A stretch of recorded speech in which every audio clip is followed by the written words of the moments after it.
This Friday, Jamie Lee Curtis and Lindsay Lohan are back to switch things up in Disney's Freakier Friday. Totally. Yes. It's an absolute riot. Woo! And the only movie that can be described as So much weirder than the last time.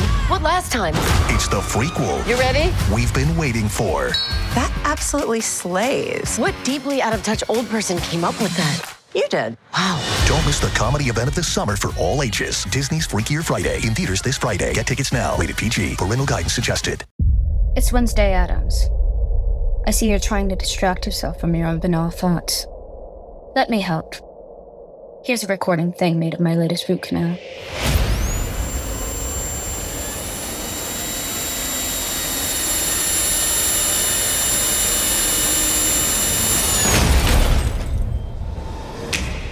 Wednesday, Season 2, begins August 6th, only on Netflix. It's back to school season, and Clorox is donating 2 million disinfecting wipes to classrooms across America. Because back to school means things can get a little bit messy. Just ask kindergarten teacher Miss Gibson. Give me just one Clorox wipe and I'm ready for glitter glue, exploded lunchbox yogurt, peanut butter handprints, runny noses, picking noses, rubbing noses. Touching noses. Thank you, Edward. Ooh, nap mats and lockers and tissue boxes. And Clorox scissors. disinfecting wipes. Teacher's #1 wipe. Clean feels good. Based on unit sales data. What's up, nation? It's Branden. So we're taking a week off here at the Murder Chronicles, but don't worry, we're not going to leave you high and dry. In fact, we've got a nice little surprise for you. So when we first started the show, we were holding back the bonus content for a subscription service. It was behind a paywall. So we have a handful of those episodes that most of you have probably never heard. So I don't know if you remember episode 13. It was called The Ghoul, about a maniac who roamed the port city of Seattle about 100 years ago and did a lot of crooked shit. So we're going to give you the bonus episode from that, like I said, that most of you have never heard. And to refresh your memory, we'll play you a few clips of the original show first, and then we'll go right into the bonus content. So we hope you enjoy it. And we look forward to catching up with you next week with a brand new episode. Stay safe out there. Pie in the Sky Media. This series contains adult language and descriptions of graphic violence throughout. Listener discretion is advised. I'm Carolyn Osorio, and this is my new podcast, The Murder Chronicles. You're listening to episode 13, The Ghoul. The year is 1907, and a sailor's been out to sea for years. A voyage to China and back has calloused his hands, toughened his body, but the seagull's cry drifting across the salty wind awakens something long dormant in the man. The swabby takes a moment to drink in the sight. Civilization. Someone up above in the crow's nest makes it official. Land ho! It's Aberdeen, Washington, at long last.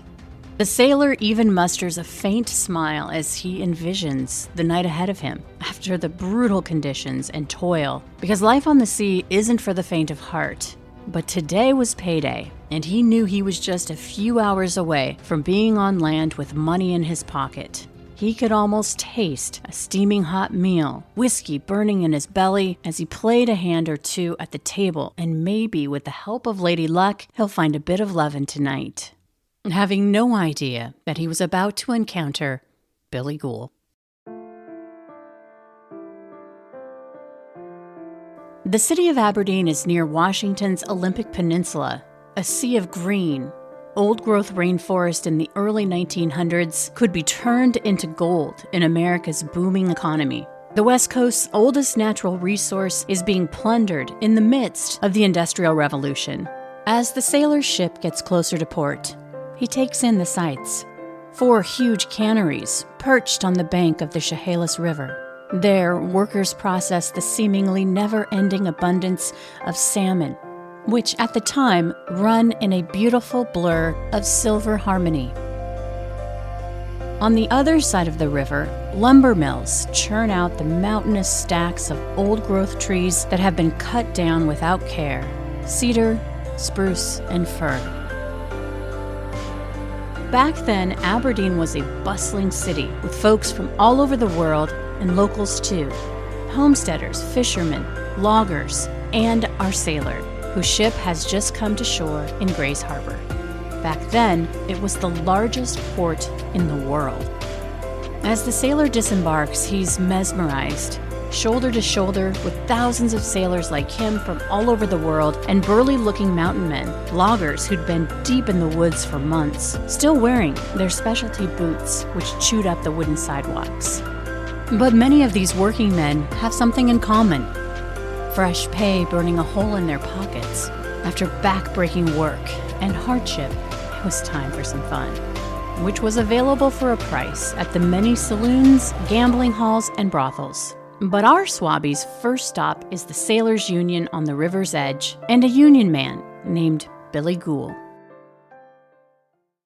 Billy Ghoul was short and stocky, but he was an intimidating figure who made an impression, with a closely shaved head, barrel chest, and a wide smile when he wanted to. He was known as a sailor's sailor, which meant that he himself had done the hard and, more often than not, thankless work that was a sailor's life. And he had the tattoos to prove it.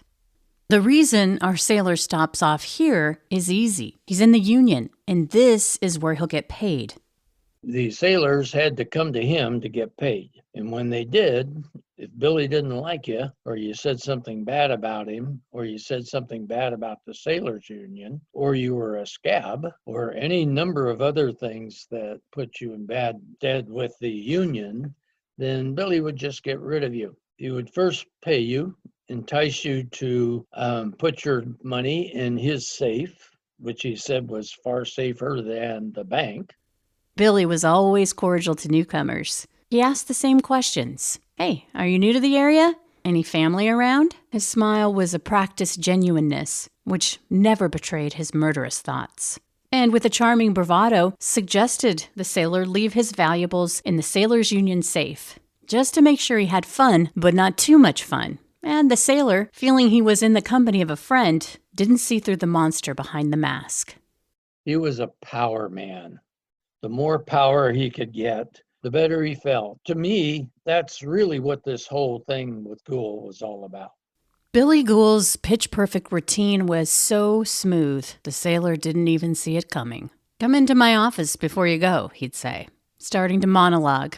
I'll be able to protect your hard-earned wages. And if you have any other valuables, we can throw them in the safe too. Because it's rough out there on the streets of Aberdeen. Lots of undesirables looking for an easy score. At the Sailors' Union, you can rely on good old Billy Ghoul. Convinced, the sailor follows Billy into his office, where he made a showy display of opening up the safe. Then he directed the sailor to crouch down low, where he can put the valuables into the safe himself. Billy looked at his watch and wasn't anywhere close to that 4 o'clock whistle from the mill, which ran like clockwork and was high-pitched enough to drown out the sound of a gunshot. Billy picked up a club, which was strategically placed for just such an occasion. And as the sailor began to stand from his extremely vulnerable position with his head down low by the safe, with a practiced swing, Billy Ghoul bashed him in the head. He would knock you over the head, or choke you, or shoot you, or knife you, or something to get rid of you. Not only did he kill them, but he was also alleged to have tied weights around their bodies and float their body down a trapdoor that was in his building that hung over a river, and it would go down the trapdoor into the river, and your body would float out to sea. Our sailor, according to legend, became just another poor soul in what would become known as the Floater Fleet. Billy was a notorious character in Aberdeen. He came to Aberdeen in about 1902, and he was there for 8 years, and he absolutely wreaked havoc on the city. He was alleged to have killed as many as 200 people during that time.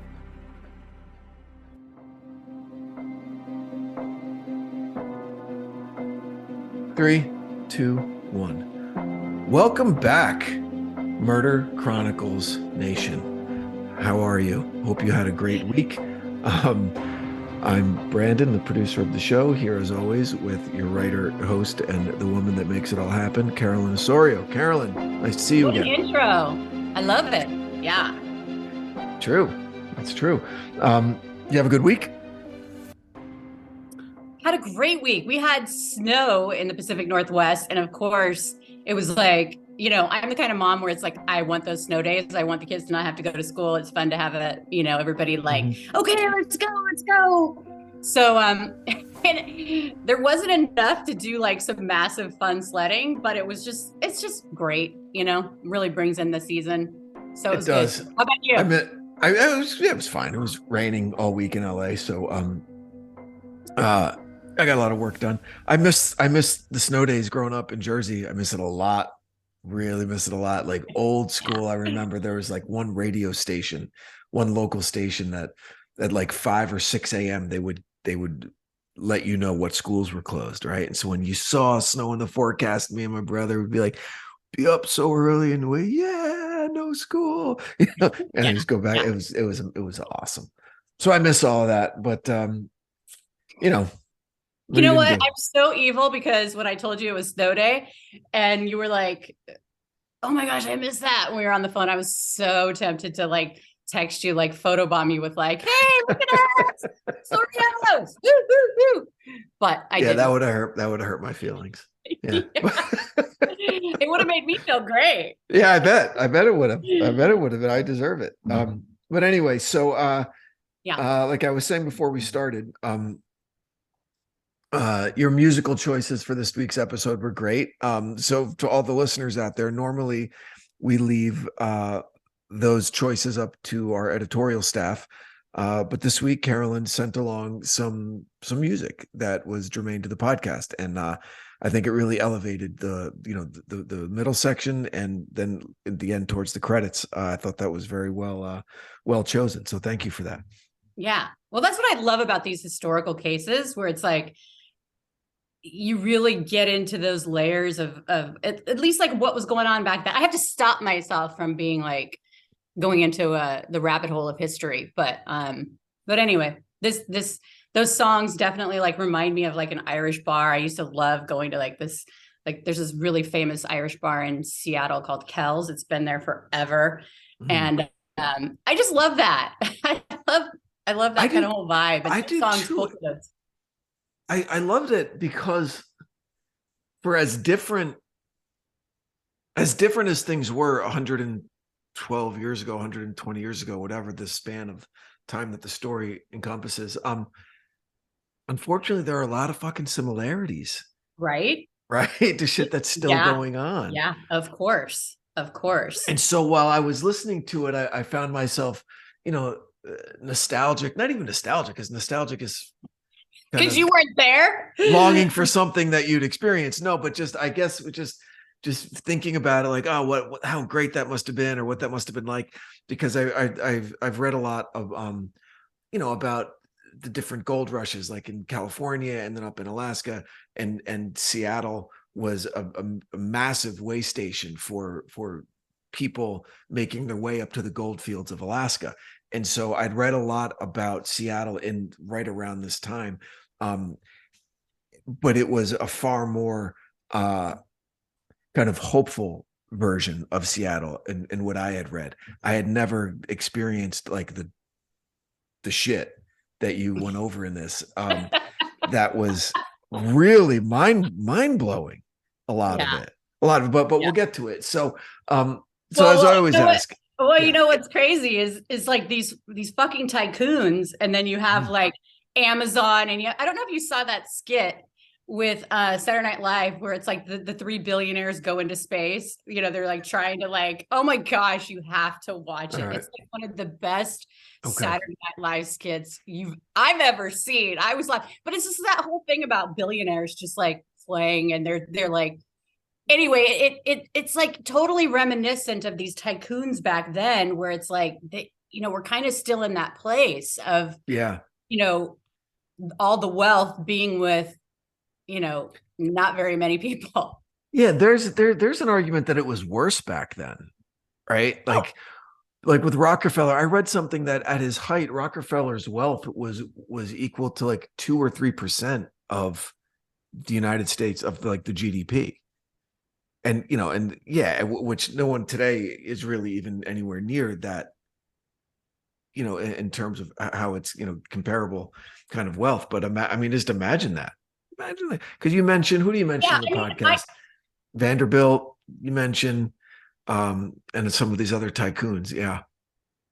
I think that it's like, like with those like science fiction-y type movies where it's like you have the corporate, these corporations that like are the government that become the government. And it's like, I feel like I watched that back when I was a kid and I was like, that had never happened. Oh gosh. How did that happen?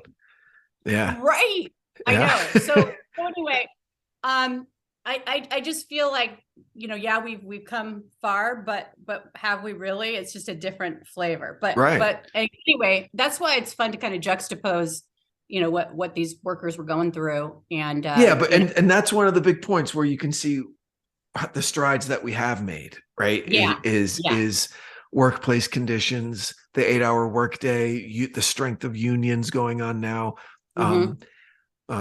Immigrants are treated better for the not great. I'm not saying they're treated great, but they're treated better. And so, there has been a lot of progress, but a lot of the shit is the same. I know, it's like human trafficking. It's kind of gone into a different, that underbelly of, anyway, we could go and jump off. Yeah. But so how did you, again, I always ask, how did this land on your radar? This Billy Ghoul. Well, Billy Ghoul is kind of, I'd heard of him many times before, and you look him up and it's like, oh, it's old timey and we don't really know for sure. And so once you peel back the layers with this guy and you don't really know what he did and what he didn't do, but that's kind of, he's like a lore in the Pacific Northwest, Billy Ghoul. Right. So he just looked into it and was like, okay, this will be fun. So I never knew what Shanghai meant technically. I knew that you weren't. Okay. I knew this and go. I thought I had a much more kind of umbrella term for Shanghai, like you just did someone dirty. Okay. But I didn't know that there was a kind of a technical definition. Like you hit someone over the head or you drug them and they wake up on a ship at sea. I know, right? And it's like either work or starve. I know. And when you work, you've got to pay back what I paid the guy that fucking kidnapped you. I know, the blood money. I know. It's like, it gets even worse. And the thing is, I'd heard the term Shanghai Kelly somewhere in my life. And I had no idea that it meant doing someone dirty. I just didn't know what it meant. I just was like, oh, Shanghai Kelly. I don't really know what that means, but I've heard it before. And same with the term blood money, right? I didn't know that blood money was specific to the Shanghai kind of situation, because I'd heard blood money in a lot of other ways, none of all of them in the pejorative, just you're a hitman or you're a whatever, blood money. So those things were interesting. And how just sinister. You're like, hey, I'm having a party, open bar. What, like how many fucking sailors aren't going to show up when they hear there's an open bar? Right? We'll be back after a quick break. Hello, Nigel here. I couldn't help noticing that you're still awake. Now, I'm an owl. I'm supposed to be up at night, but you need your sleep. So if it's your allergy symptoms that are keeping you up, here's a word to the wise. Try Zysol. You see, Zysol works fast to relieve sneezing, runny nose, itchy watery eyes, and itchy nose and throat. And it keeps going strong for 24 hours, so you can get your sleep and wake up refreshed and ready for a productive day ahead. Be wise, all. Take Zysol at night. Use as directed. Starts working in 45 minutes. The #1 selling product of its kind with over 20 years of research and innovation. Botox Cosmetic, onabotulinum toxin A, is a prescription medicine used to temporarily make moderate to severe frown lines, crow's feet, and forehead lines look better in adults. Effects of Botox Cosmetic may spread hours to weeks after injection, causing serious symptoms. Alert your doctor right away as difficulty swallowing, speaking, breathing, eye problems, or muscle weakness may be a sign of a life-threatening condition. Patients with these conditions before injection are at highest risk. Don't receive Botox Cosmetic if you have a skin infection. Side effects may include allergic reactions, injection site pain, headache, eyebrow and eyelid drooping, and eyelid swelling. Allergic reactions can include rash, welts, asthma symptoms, and dizziness. Tell your doctor about medical history, muscle or nerve conditions including ALS or Lou Gehrig's disease, myasthenia gravis, or or Lambert-Eaton syndrome and medications, including botulinum toxins, as these may increase the risk of serious side effects. For full safety information, visit BotoxCosmetic.com or call 877-351-0300. See for yourself at BotoxCosmetic.com. Talk about doing someone dirty. God. And they're his friends. Like, hey, it's my birthday and I want to celebrate you. I want to celebrate you. I want to celebrate you for being such a good friend to me. Here's an open bar. Just go crazy. Go nuts. Man. You could just see him like clinking the glasses and just like, you know, and here's the thing, like, there's something to be said. Like, these are sociopaths before they had the language of sociopath, right? Because Billy's just taking it all in. He's like, oh, right. You pretend to be their friend. You pretend to be the hero of the working man. And then you totally get him drunk and Shanghai him. Yeah. So I'm going to make a connection here that is really going to expose my kind of liberal leanings. Okay. So here's what jumped into my head. All right. So let's look at Shanghai Kelly. All right. Yeah. You trick people. Basically, you know, you get people to think that you're a good guy, show up to this place. Okay. For good shit to happen to you. Right. And then you wind up someplace you don't know where you are. You don't know where you're going. You don't know what the fuck you're doing there. And one guy benefits from it. Okay. All I thought about was DeSantis putting these migrants on the plane to Martha's Vineyard or to Nantucket, wherever they went, right? Because he tricked them. He gave them these brochures, like there's going to be jobs there and all of this great stuff for you when you get there. And the only one that benefited was him politically. Well, what's great is it backfired. Yeah. You know, that's not really. Well, not really. The DeSantis fans in Florida think he's a fucking amazing guy for doing that, for like owning the libs, you know? But he didn't, though, because they're like, they didn't give the reaction that he thought that they were going to do. He thought he was betting on them totally, like, not, you know, we call them NIMBYs here, not in my backyard. He totally expected that. He totally expected, you know, liberals to just be like, you know, wait a second. Yeah. But that didn't happen. But really, it's the modern day version of human trafficking. I mean, what we're describing right, exactly. is totally like you show up somewhere and you think you're, you know, going to America for a better life, and all of a sudden, oh well, we need your passport for a second, and you're their slaves, and so, again, you know, blood money. Who's getting that blood money? Yeah, and it almost step for step with what Qatar did for the workers to go build all the World Cup stadiums. Right? Did you read about that? No, I didn't. It was a really, really interesting article, and a lot of the late night hosts covered it also, trying to find humor in it. But so when Qatar was awarded the World Cup in 2010, they didn't have anything. They had zero of the boxes checked that you needed infrastructure-wise to handle the influx of fans and countries with their teams. 9 stadiums, 9 like 100,000 seat stadiums. They had 0. Okay. No highway system, no rapid transit or light rail system. And they needed like to build 100 400-room hotels. And none of that stuff was built. Okay. And they had 12 years to do all of that shit.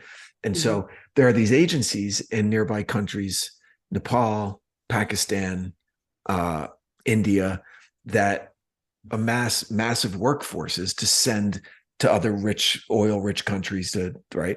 So thousands and thousands of people. And you have to pay the agency, okay, to be able to even get the opportunity to go over there. When you get to Qatar, you surrender your passports. You can't leave. You have to work the job that they tell you to work. You can't change jobs, and you have to live where they tell you to live. And it's like 8 dudes to a room, and you're bathing in toilet water, and there's no kitchen. Okay.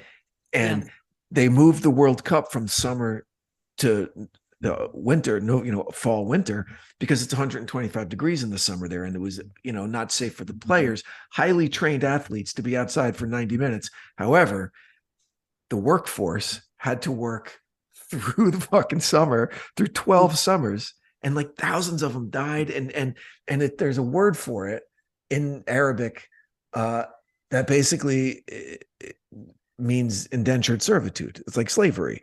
I forget what the name is. It's a word, and Qatar has admitted to it. And they said, yeah, we stopped that practice 2 years ago after all the shit was built, but they decided the right thing to do was to end it. So it's still happening is the point. I know. So that's why it's like there's rights and labor unions for some, but conditions are very much like it was back in the day. And what's interesting is like Upton Sinclair, I'm sure you've read The Jungle. So he wrote this book hoping to make conditions better for workers. Like the people back in the day were going to be so appalled by how people were treated that would change. Well, what happened is that people were appalled by the working conditions in the meatpacking plant. So they didn't really care about the people. They cared about the food that they were eating. And so then, Theodore Roosevelt was like, okay, we're going to basically make some changes here. And so that's what led to the modern day FDA.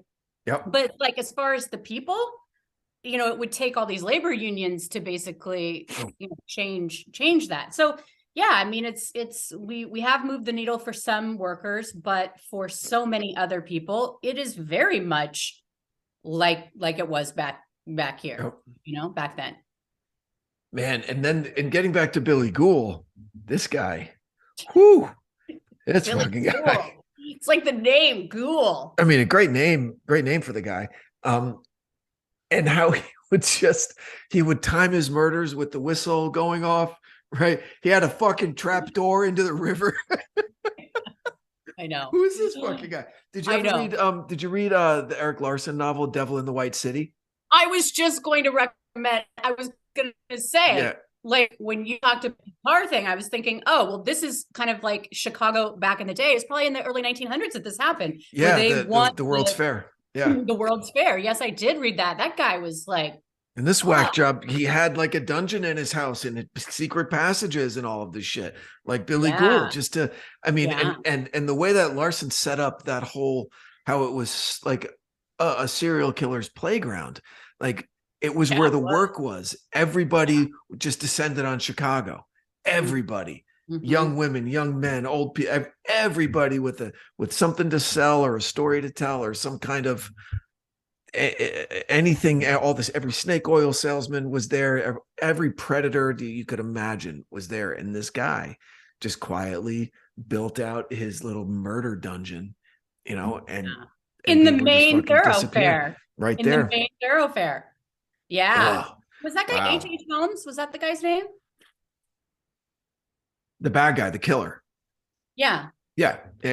And I think Scorsese and DiCaprio are doing that. Scorsese bought up the rights to that a long time ago.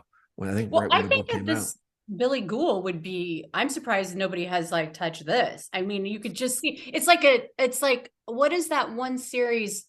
It's with that one. Swearinger was the main character, and it was that British guy who played. Oh my gosh, such a great show! I'm just totally spacing on the name. It's gonna drive me crazy. Anyway, it was kind of like a westerny type thing, and it's like you got the bad guy who's also the good guy, but to his people who are loyal to him. And you could totally picture Billy Ghoul like this. Like, yes, he was a complete, killer. I believe that he probably murdered tons of people. As many they say, no, I do think that there were probably some accidents. I think it was like a combination of both, but hold on. But right at the end, the guy said that when Billy Ghoul left, there was one floater. Yeah. Right. Yeah. So I think that means that he was killing the floater fleet. Yeah. It was Billy. I think that maybe they also were like, hey, we can't just dump all of our bodies in here because we can't blame Billy Ghoul anymore. Yeah, but I do think, that's true. That's true. Think about it. You have all those accidents happening and you don't want to deal with like, okay, we've got another accident here, so you just kind of push them into the water. I mean, that made sense to me. And I think that had to be, I believe that I could totally see that happening. And I could see these rich businessmen getting together and just being like, we got to take this guy down. He's like really causing trouble for us, just the expendable kind of nature of life, that was explored here was really sickening and interesting for political gain, union busting to line his own pockets, like all that. Guy's a sociopath, but it also reeks of kind of like Tammany Hall type of politics. And this is only a generation or two post Tammany Hall. It's like 40, 50 years after Boss Tweed and all those guys. Yeah. So it was interesting, and obviously, and so you span a couple of different cities. He was in San Francisco first. That's where he first got kind of murdery, correct? Well, he went to Yukon first and did the whole gold rush thing, came back, broke, and then went to San Francisco and learned his tricks from Shanghai Kelly, which would make sense, taking it all in. And then he parlayed that his reputation for, killing scabs or like messing with them. And it's like, gosh, it's always so hard because scabs or union busters, they don't want to cross the picket line. It's such, but if you got to feed your family, I mean, it's really hard from either side because they're trying to make these, tycoons. That's the only way to get them to give them rights. So it's so hard, Yeah, it's weird. When I was a kid, my father's a pilot. And when I was a kid, the United Airlines pilots went on strike. Okay. And I remember like driving down to Newark Airport, and he was on the picket line and all of that. And just the venom in his voice when he would talk about scabs crossing the picket line, and so I never really saw the other side of it. Like you were talking about, like people need to work, people need to feed their families, like why isn't, so they're going after these pilots, like fresh out of the Air Force or fresh out of whatever, who haven't joined the union yet. And it was, they are obviously an existential threat to unions, people who are willing to work for less and work without the union protections. But who knows what's going on behind closed doors, right? What kind of situation they're in with their family, it's weird, and years later, my dad made a kind of an admission. He didn't know for sure, but it was after his dad died that, the reason that they left a certain town, and my dad couldn't understand why, and he thinks it was because his father crossed a picket line and took a job when his family needed the money, and they had to leave after that when the strike was over. Yeah, interesting. Yeah, and so you think like probably a little vitriol for his dad, who made him maybe or maybe no, but he wasn't saying it like he was mad. He was saying it like, I get it. Like I get it. I don't know what he was, he had 3 kids and just home from the war, and you do what you have to do, right? There's never any shame in paying the bills. But like in 2019, I don't know if you remember, because you're not in LA, but there was a big writer's strike. Okay. And the WGA told all of us, fire your agents, right? It wasn't really a strike. It was because the agencies were doing this packaging thing, and it was just the writers were getting fucked. And so, we always do. Yeah. And so you go to these meetings, and the WGA leadership is like, fire your agents. You don't need them. And there are and you look around and you see like massively established writers, like Academy Award winning writers, Emmy winning writers sitting in the room with you, and they're screaming, going, yeah, fired him. No. And I'm sitting there going, do you know how fucking long it took me to get an agent, right? To just kick down doors to get into the WGA. Yeah. You know what I mean? And you're being very flip, but fucking fire him. Who gives a shit? You don't need him. I did it. What did you do? I did it. Really? I did it. Yeah, I totally did it. And because if you didn't, are you going to get blacklisted? Or are you going to be like, well, this guy did. It was weird. Like I went along with it. And then eventually all of the agencies, everyone came to an agreement, but when everything's good. And then by then I was working here, so I didn't really need an agent, but it was a rough time. Union business it's tricky, man. It's tricky. There's really good arguments on both sides. More Murder Chronicles after the break. Get ready for back to school with H&M. From mix and match basics to new denim styles, find their favorites for in and out of the classroom at your nearest H&M and on hm.com. Running a business comes with a lot of what-ifs. But luckily, there's a simple answer to them. Shopify. It's the commerce platform behind millions of businesses, including Thrive Cosmetics and Momofuku. And it'll help you with everything you need. From website design and marketing to boosting sales and expanding operations, Shopify can get the job done and make your dream a reality. Turn those what-ifs into... Sign up for your $1 per month trial at shopify.com/special offer. It is tricky. And I think that what gets lost is individual stories in the jockeying for power, you know? So yeah, I mean, we could sit here and talk all day about it, but it's really, I just think it's so interesting that, of you picking up when you were a little kid with your dad. I could just picture you in the station wagon and your dad's like, those scabs. Oh, right. And my mom making bag lunches to take down to the picket line to give to all the pilots walking, you know, and I'm like, okay, this is what's going on. Shit. Yeah. You know? Yeah. That's where those things are, you know, it's not so much what you say, it's what you do, but then also like you taking it in. And, you know, we were talking earlier last week about confirmation bias, and it's like, this is how these things are formed. And then later you took a look at it and we're like, yeah, there's all these other stories about the person that does cross the line. And it's not just black and white. There's always, you know, so much gray in between. And, you know, but back to Billy Ghoul, the fact that these guys, you know, he took them and beached them basically on an island is like. And let the tide come in. And let the tide come in. This fucking guy, right? I mean, yeah. Holy shit. Yeah, and then the working men are like cheering him on, like, yeah. Fuck those scabs. I know.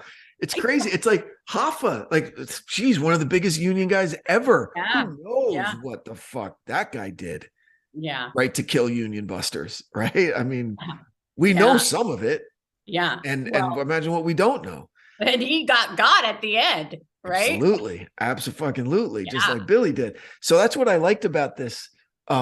This was like, this episode was like two different podcasts, right?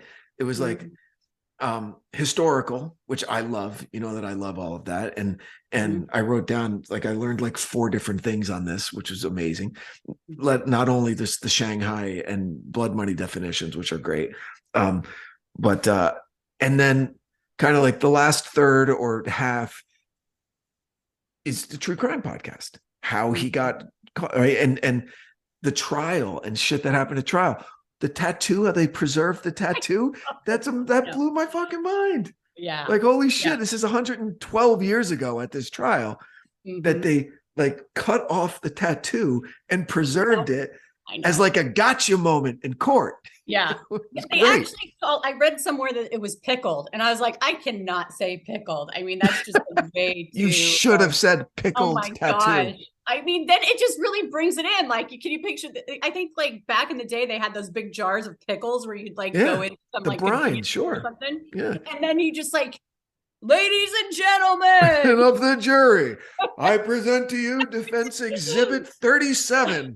Yeah, and guy's they were probably skin. like, we got this guy. We've got this guy. Yeah. So it really. So wait, hold on. Let's recreate that scene. Like, how could they how could they make sure that the jury would buy it, right? And that it wasn't like set up beforehand. Okay. So the only way I could figure it is that the witness didn't know what was happening. The witness wasn't aware of that they had the exhibit. And they say, can you describe this guy? How would you describe this guy? Well, he had a tattoo. Oh, that's interesting. Can you describe the tattoo? Well, yeah, it was like an anchor and a chain and it said fucking mom on it. You mean this? And then they bring the fucking brine jar out. Yeah. And you guys like, that's the exact tattoo. You know, just imagine that in the courtroom. Well, and it's obviously back in the day when people were buying literally snake oil for their home remedies. Yeah. So of course they're like, you can imagine like click, click, click. Well, I don't even think they had cameras back then, but like what that kind of, the reporter back in the day, writing this salacious story and then is probably in the newspaper. I mean, I really am surprised that there's not more on Billy Ghoul, like not some kind of TV show or not, because it seems like it has all of the things there that make it, an interesting story, the Pacific Northwest back in the day. I mean, like when I was looking at photos from this time, there was one that had, these old historic photos of like these two huge orcas, like swimming through where the log jam was, where all of these logs are being kind of corralled, in the river, like waiting to be, because I guess they would like roll them down the river or whatever. But it was just like, everything was so huge. The salmon, the nature, the bounty, and just cashing in, and it's just like, it's an incredible time. It makes me kind of sad, the environmentalism aspect of it. And, yeah, but then you could probably go like an hour from where you're at and be like on an island somewhere that seems like time forgot it. Right. Just I wouldn't even have to go an hour. Right. You're right. Yeah. I mean, everything was so huge back then. Yeah. The redwood forests. Yeah. The salmon schools, everything. And it was new, and just people were up there just figuring out, how do I rape this land and line my pockets?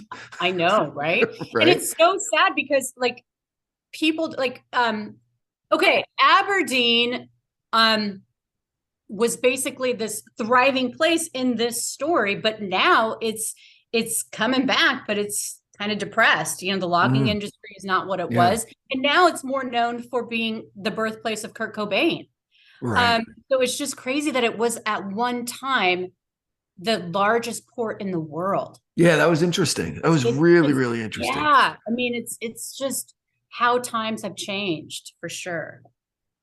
And with a port like that size, and what was basically a boom town, right? Yeah. Left over from the gold rush, the Alaskan gold rush. Yeah.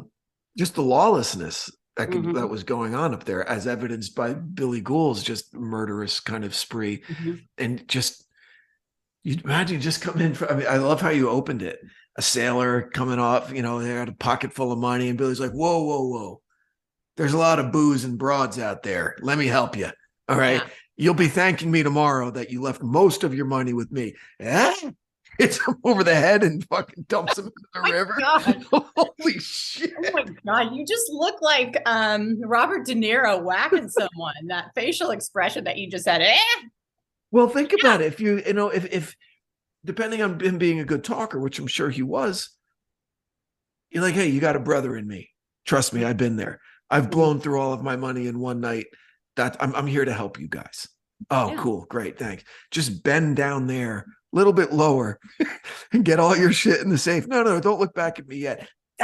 Get him, I know. It's so psycho. Yeah, it really is. I think that's the one thing that always really gets me about people like this is that they take advantage of blind trust of someone who just is going to because normally us, and I'm including you in this, barely, your trust, someone puts their trust in you and you want to earn that trust and foster it and nurture it and grow it, right?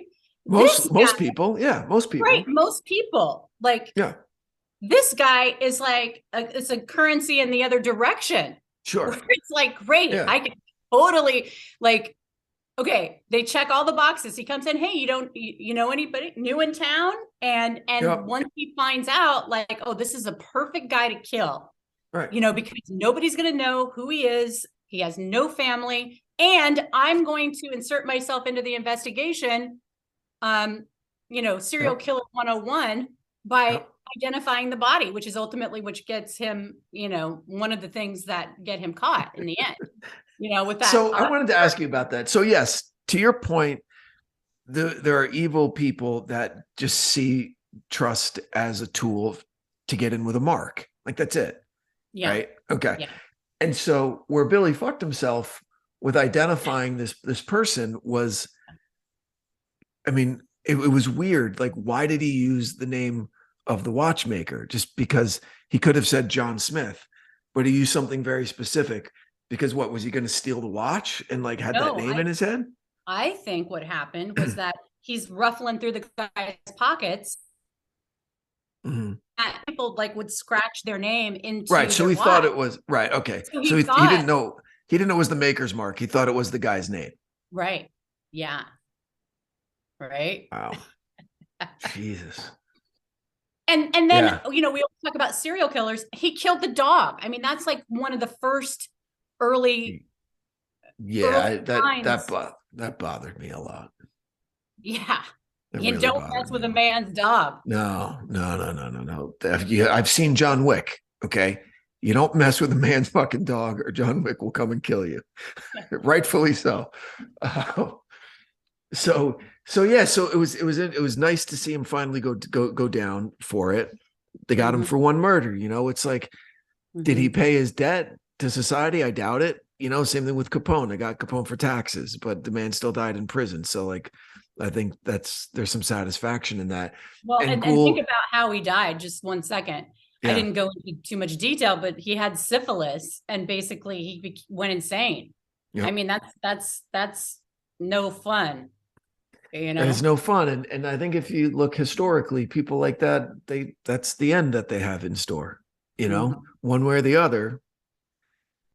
They usually come to grief that way or in some way. But I agree with you. He's a really, really interesting character. And I'm surprised that he hasn't shown up in some like kind of pop culture as like an anti-hero or something, Totally. Yeah. Yeah, that'd be an interesting show. Mm-hmm. I completely agree.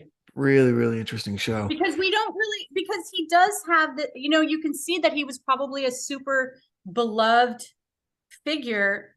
I'm sorry, I'm looking up the Swearingen guy. Hold on. Okay, anyway, I can't find it. He was probably a super beloved figure. People really either loved or hated him. And he was, and that's another thing too. He's such a fucking braggart. Can't you just picture him sidling up to the bar and all of his friends are like, okay, here he goes again. Yeah, they were taken care of forever. Don't worry about it. Don't worry about it.